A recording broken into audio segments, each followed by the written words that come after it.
President Reagan's State of the Union Address, 1988. From CBS News headquarters in New York, here is Dan Rather. Good evening. President Reagan will deliver his State of the Union speech shortly. He'll be entering the House chamber in snowy Washington now to address a joint session of the United States Congress and the nation. This is Mr. Reagan's 7th State of the Union address, in many ways a summing up and setting the pace for his last year in office and for this election year.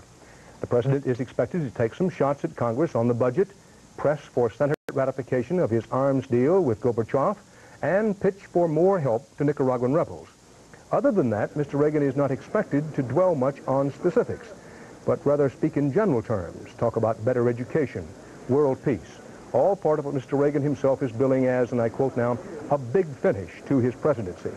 Later on, we'll be hearing the response of the Democratic leadership. Mrs. Reagan, the First Lady, is already in the House chamber. She came in to warm and sustained applause just before we came on the air. And we now await the announcement of the President's entry into the House chamber. He's already at the Capitol in one of the holding rooms, and he'll be entering very shortly. This will not necessarily be President Reagan's last State of the Union address. He has the option of delivering his 8th and last State of the Union next year before leaving office. That is his option. We shall see whether he chooses to exercise it or not. So for right now, we simply call this his 7th State of the Union address to the nation.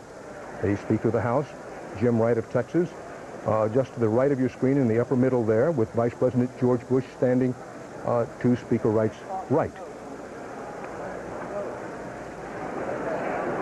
The President has been delayed just a few seconds, and probably another 15 or 20 seconds he'll be coming in. Only 2 presidents have not composed a State of the Union message: William Henry Harrison, who died a month after taking office in 1841, and James Garfield, who you may recall was assassinated nearly 4 months after taking office in 1881. Other than that, every president we've had, other than Harrison and Garfield, all of them made at least one State of the Union address.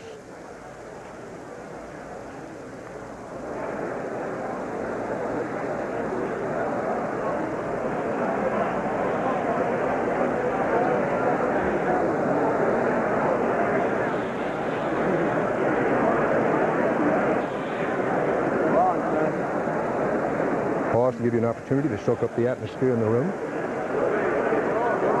Mr. Speaker, the President of the United States.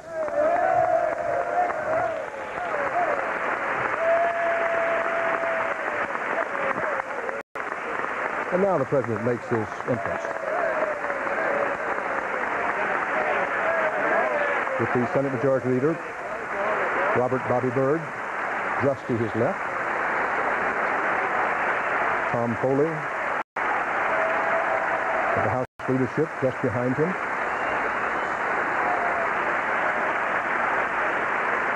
This has become something of a ritual for presidents, and this president in particular, Ronald Reagan, always seems to enjoy it.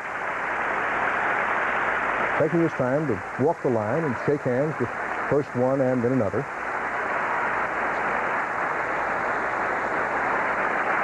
And those who've seen the President in person very recently say that shake hands there with the Chief Justice, as you saw, Chief Justice Rehnquist, that the President's been looking particularly healthy these last several weeks.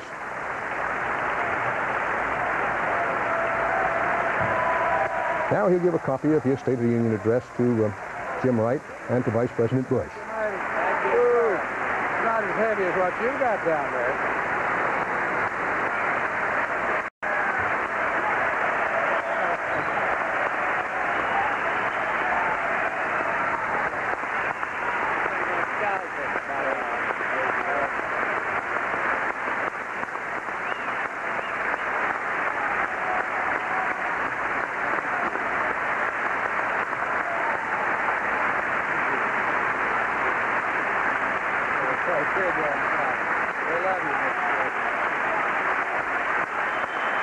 Jim Wright saying, "They love you, Mr. President."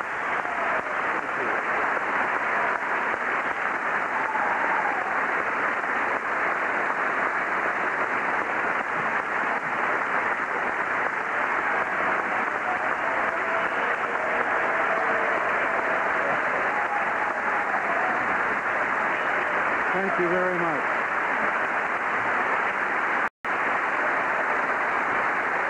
Thank you.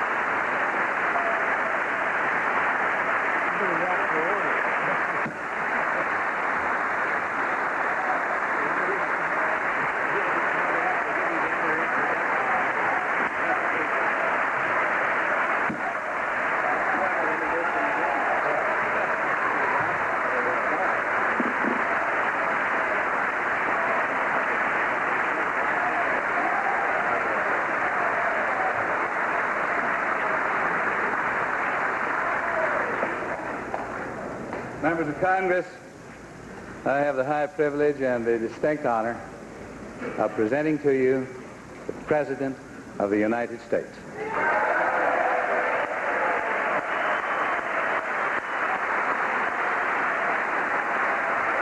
Thank you.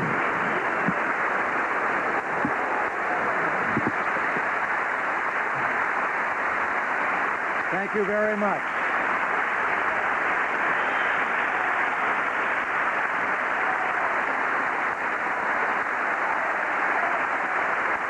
Thank you.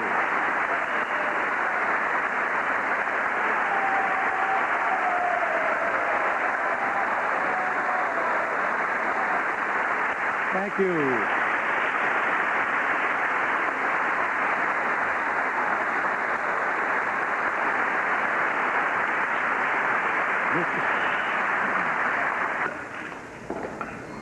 Mr. Speaker, Mr. President, distinguished members of the House and Senate, when we first met here 7 years ago, many of us for the first time, it was with the hope of beginning something new for America. We meet here tonight in this historic chamber to continue that work. If anyone expects just a proud recitation of the accomplishments of my administration, I say let's leave that to history. We're not finished yet.